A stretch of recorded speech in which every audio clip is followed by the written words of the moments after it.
Struktur ketiga, struktur tiga dimensi yang ketiga yang kita bahas, namanya face center kubik. Jadi face itu artinya wajahnya atau sisinya. Sedangkan tadi adalah body ya. Body itu artinya badannya. Jadi body center itu artinya ada tambahan atom di dalamnya. Sedangkan face center, FCC singkatannya, itu ada tambahan nanti. Pertama kita tetap punya atom saya gambar lebih kecil sekarang ya. Tetap punya atom di sudutnya. Tapi kita punya tambahan atom yang lain pada face-nya atau sisinya. Jadi umpamanya ini face-nya ya. Ini diagonal face-nya. Jadi kita punya atom di sini. Atomnya di situ ya. Kalau yang face-nya di depan sini, kita ada atomnya di sini. Kalau face-nya di sini, kita ada atomnya di sini. Kalau face yang di belakang, atomnya di situ. Face yang di bawah sini, kita ada atomnya di situ. Dan face di atas ini, kita ada atomnya di situ. Jadi total tambahan kita ada 1, 2, 3, 4, 5, 6 ya. Jadi 6. Bisa dilihat di sini 6. Jadi ada 8 atom pada sudut kubus. Ada 6 atom pada sisi atau face ya, face kubusnya. Jadi 6 sisi ya, 6 atom ya. Cuma kontribusinya ke dalam unit sel itu bukan 8 dan bukan 6. Jadi kalau kita pakai perhitungan, jadi berapa sih kita itu N ya, jadi N. Jadi tentunya ini sama dengan yang hitam ini, kontribusinya ke dalam masing-masing atom tinggal 1/8. Kenapa? Saya ulangi lagi, karena setiap pojok ini ya, kalau kita gambar kubus di sebelahnya, setiap pojok ini dibagi dengan 8 ya. Jadi saya gambar lagi bagi yang masih belum jelas sampai saat ini. Ya, di sini di samping kanannya pakai warna lain mungkin ya. Jadi di samping kanannya ada kubus juga. Di depannya sini juga ada kubus ya, dan di pojok sini juga ada kubus. Kamu bisa bayangkan sini ada kubus yang sama ya, kubus tetangganya ini. Jadi di atas ada 4 ya, di 1, 2, 3, 4 ya. Jadi di gambar ini saya harap kalian bisa melihat ya, membayangkan kubus-kubus di tetangganya. Nah, dan juga ada 4 di bawah. Jadi gambar garis lurus ini. Jadi di bawah juga ada 4 ya. Jadi setiap pojok ini dibagi oleh 8 kubus. Sehingga kontribusinya ke dalam unit sel itu hanya 1/8. Sehingga kita bisa tulis di sini N itu 1/8 dikali 8 ya, karena jumlahnya ada 8. Nah, untuk yang warnanya jingga ini atau orange, kubus kalau dia sisi ya, karena 2 dimensi, satu sisi ini pasti dibagi hanya oleh 2 kubus ya. Jadi itu bedanya sama yang di pojok. Jadi kalau satu sisi yang ini umpamanya, ini hanya dibagi oleh kubus yang ini, yang di sebelah kanan, sama kubus dia sendiri. Jadi setiap face itu dibagi dengan 2 kubus, sehingga bagian yang kontribusi ke dalam unit sel itu hanya setengah. Sehingga kita dapat setengah dikali 6. Jadi itu tambahan dari atom yang di face-nya atau di sisinya ya. Jadi ini tambahannya, sehingga kita dapat ini kontribusinya 1, ini kontribusinya 3. Jadi ini agak banyak atomnya. Jadi di dalam satu FCC unit sel itu terdapat 4 atom. Nah, tentunya kamu juga bisa menghitung kalau kita anggap ini A, dan ini A, ya. Jadi kita bisa hitung kerapatan atom. Kerapatan atom tentunya jumlah atom per. Jadi 4 per volume sel ya. Volume sel adalah A pangkat 3. Gampang. Tetapi kerapatan massa jenisnya biasa, ini lambang massa jenis. Ini satuannya kilogram per meter kubik ya, massa jenis ya. Ini sama dengan N-nya dalam hal ini 4 dikali massa atomnya ya. Jadi kalau aluminium, kalau besi itu beda-beda massa atomnya. Dibagi dengan A pangkat 3. Jadi seperti itu.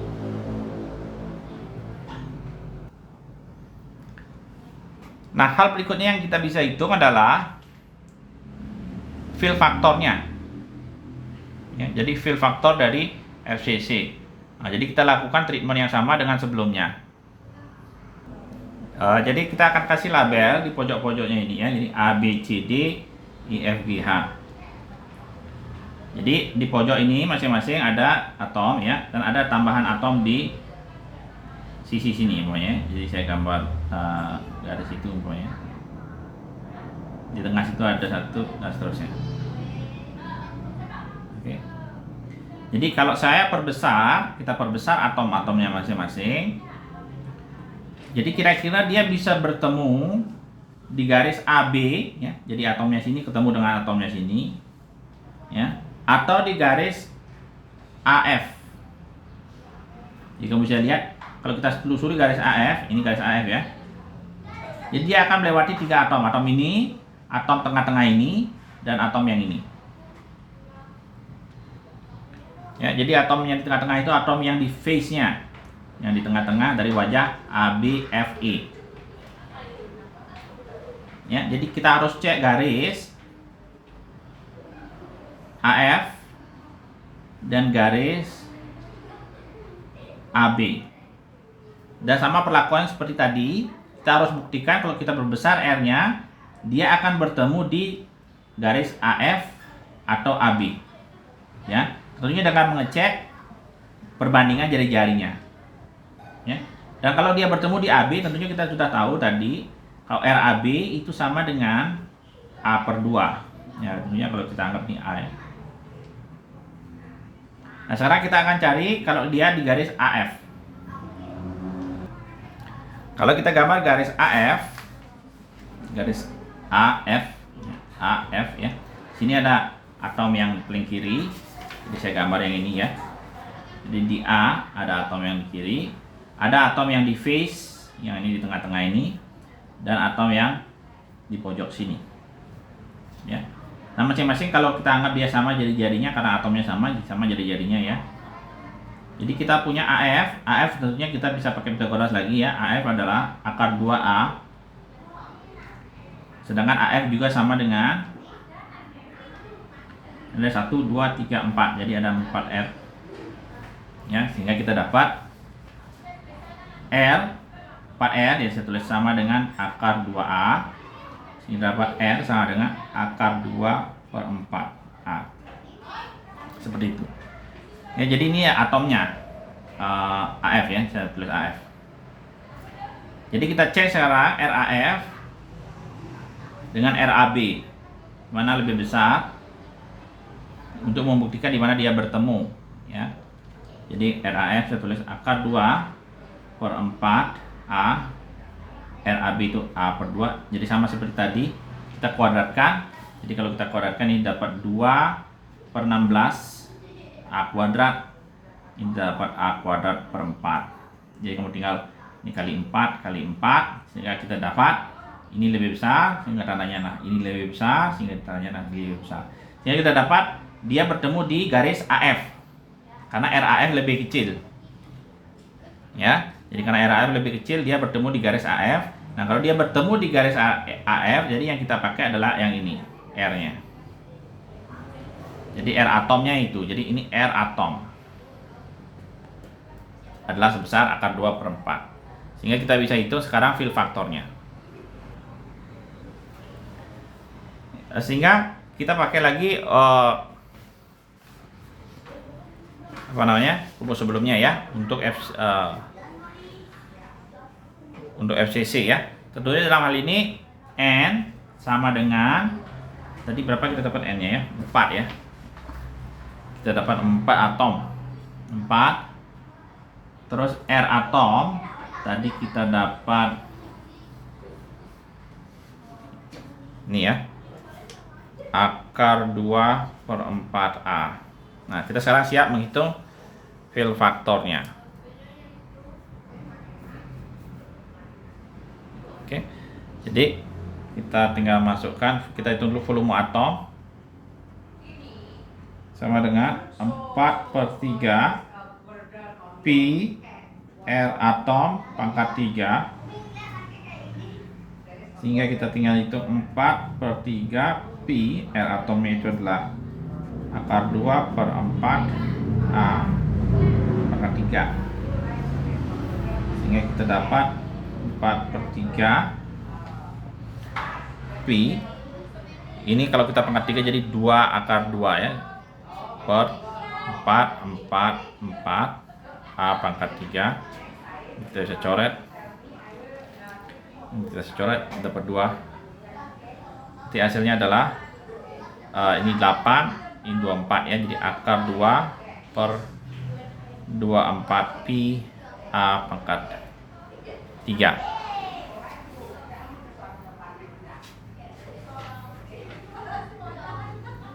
Sehingga kita kalau hitung FF, fill faktornya itu sama dengan N-nya ada 4 ya, jadi 4 dikali akar 2/24 Pi A pangkat 3 dibagi A pangkat 3 ya. Jadi ini adalah volume dari sel A pangkat 3 ya, sehingga dapat fill faktornya itu akar 2/6 Pi. Oke. Jadi ini kalau dihitung ini sama dengan 74,05%. Jadi kalau dibandingkan dengan struktur yang sebelumnya, ini yang paling rapat ya. Jadi kalau FCC itu adalah struktur yang paling rapat di alam. Ada yang sama lagi satu namanya heksagonal. Tapi itu nggak akan kita bahas ya. Kita akan skip itu ya. Nanti untuk heksagonal mungkin kamu bisa lihat di buku catatannya. Nah, untuk FCC ini beberapa material, contohnya aluminium, tembaga, ya, copper, emas, AU, ya, perak,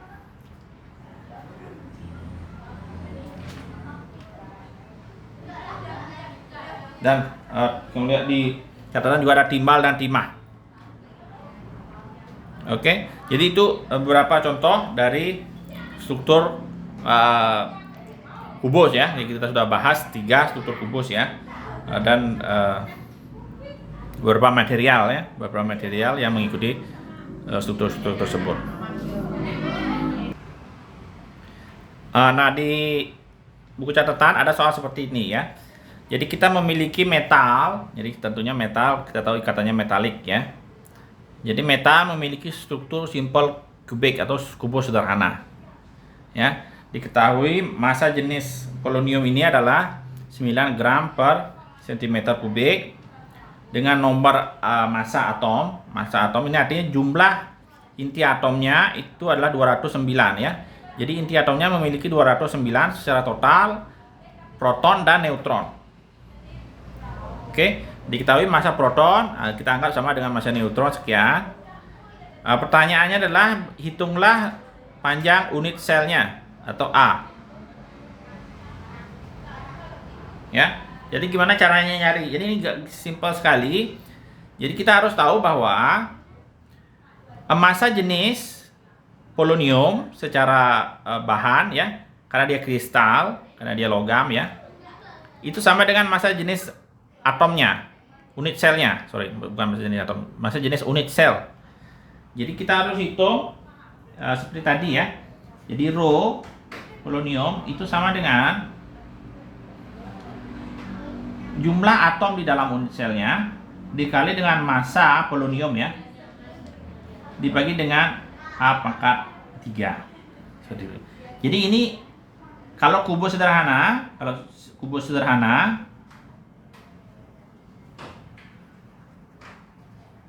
kita tahu dari sebelumnya bahwa N itu sama dengan 1. Itu aja kuncinya ya. Jadi kalau strukturnya berbeda, umpamanya kita menghitung untuk aluminium. Jadi aluminium N-nya adalah 4. Ya. Sehingga kita ketahui rho-nya kita tahu.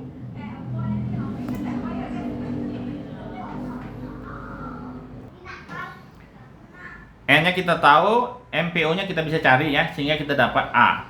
Jadi dari sini kita tulis A pangkat 3 itu sama dengan N kali M PO dibagi rho PO. Seperti itu.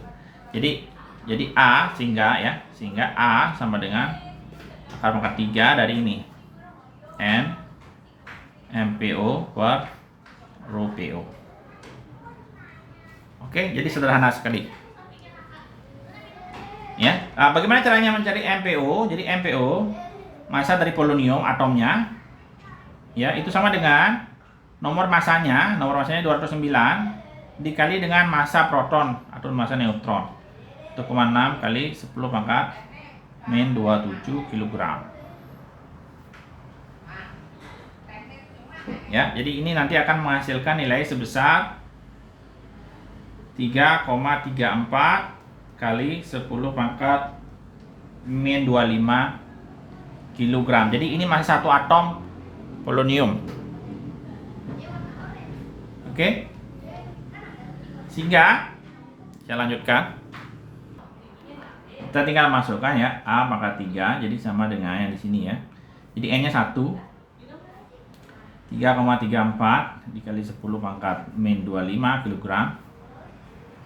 Per rho-nya. Nah, sekarang rho-nya kita harus ubah dulu ke dalam kilogram ya. Jadi rho-nya sebelumnya diketahui adalah sekian.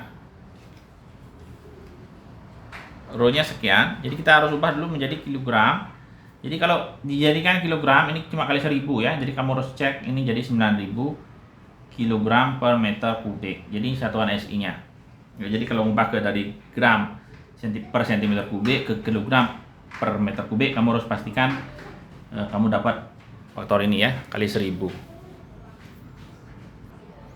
Sehingga kita dapat di sini dibagi 9 ya ini ya, kali 10 pangkat 3 ya, 9000-nya ini ya. Jadi rho-nya adalah 9000 ya. Sehingga nanti kamu harus bisa memanipulasi ini ya. Jadi ini akan dapatkan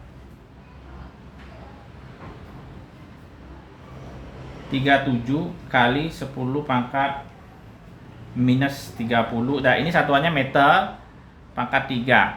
Nah, perhatikan, saya sengaja menaruh dia adalah bentuk minus 30 atau kelipatan ya. Jadi pangkatnya ini harus kelipatan yang bisa dibagi 3. Ya, sehingga kalau saya tulis A tinggal ini adalah akar 3 dari 37. Ini tinggal dibagi 3, jadi kali 10 pangkat min 10 kita dapat satuannya meter. Dan ini kalau dihitung adalah 3,3 kali 10 pangkat min 10 meter. Atau ini ada namanya ya, jadi ini namanya Armstrong. Jadi untuk atom polonium itu ukuran unit selnya itu adalah 3,3 Armstrong. Ya, jadi itu salah satu contoh yang kita ada di buku catatan. Nah, berikutnya kita akan membahas struktur diamond ya. Diamond itu permata atau zinc blade atau kadang-kadang namanya wurtzit ya. Nah, coba adik saya pastikan ada wurtzitnya itu ya. Tapi ini adalah struktur diamond. Ini terjadi pada silikon atau diamond ya. Jadi saya bisa ganti ini karbon ya. Dia golongan 4. Jadi golongan 4 dia memiliki elektron valensi 4. Jadi dalam hal ini kalau kamu ingat kimia dulu, kalau yang sudah belajar kimia, elektron luarnya ini membentuk yang namanya sp3 hybrid ya. Bagi yang tidak tahu itu atau yang sudah lupa tidak apa. Jadi intinya adalah sp3 hybrid ini membentuk 4 elektron luar. Jadi ini saya gambar dia memenuhi struktur 3 dimensi, ya. Jadi dia membentuk seperti limas. Ya, jadi yang satunya menuju satu pojok, satu titik sudut limas dan seterusnya, dengan atom silikon atau karbonnya berada di tengah-tengah. Ya, jadi dia hanya mampu berikatan dengan 4. Jadi ingat, ini beda dengan metal. Kalau metal dia tidak ada ikatan dengan tetangganya, ya. Jadi ikatan dengan tetangganya itu dilakukan secara yang namanya kolektif. Jadi tidak ada individu. Sedangkan kalau silikon dia harus memiliki ikatan dengan individu, dengan tetangganya. Jadi contohnya satu elektron ini akan mengikat satu atom di atasnya, yang sini akan mengikat satu atom di sini, dan seterusnya. Sehingga posisi ikatannya, posisi kristalnya itu hanya boleh memenuhi unsur di mana setiap silikon hanya boleh berikatan dengan 4 tetangganya. Nah, karena struktur ini spesial, kita akan dedikasikan khusus untuk video yang berikutnya, ya, untuk struktur diamond kita.